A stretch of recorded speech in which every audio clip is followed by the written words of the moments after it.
तो दोस्तों आज हम एक ऐसे इन्फ्लुएंसर को एक्सपोज करेंगे जिसे आप लोग बहुत ही ज़्यादा लाइक्स देते हो। तो पहले आप ये वीडियो देखो। म्यूचुअल फंड का एक ऐसा हिडन बेनिफिट है जिसके बारे में कोई बात नहीं करता। इमेजिन करिए आपने 50,000 रुपए इन्वेस्ट करे म्यूचुअल फंड में, 5 साल बाद उसकी वैल्यू 5 लाख रुपए हो जाती है। मुझे मारो नहीं, ये मजाक हो रहा है। भाई कौन सा म्यूचुअल फंड है जो 5 साल में 10 गुना रिटर्न देता है? भाई 60% CAGR हुआ। मान लिया कि एग्जाम्पल था, लेकिन कुछ तो लॉजिक लगाओ।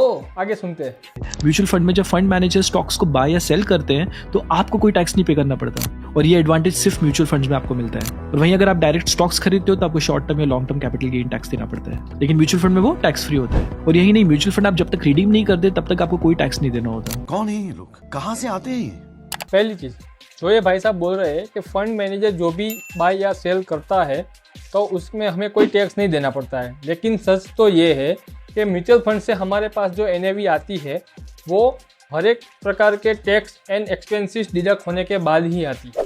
Fact number 2, capital gain short term या लॉन्ग टर्म म्यूचुअल फंड में भी लगता है, same as a stock. Number 3, ये बंदा जो बता रहा है कि जब तक आप म्यूचुअल फंड रिडीम नहीं करते आपको कोई भी टैक्स नहीं लगेगा, तो मेरे भाई स्टॉक्स में भी ये सेम चीज़ है। जब तक आप कोई स्टॉक सेल नहीं करोगे आपको कोई भी टैक्स नहीं देना है। और हाँ, म्यूचुअल फंड सही है, लेकिन ये रॉन्ग नंबर था।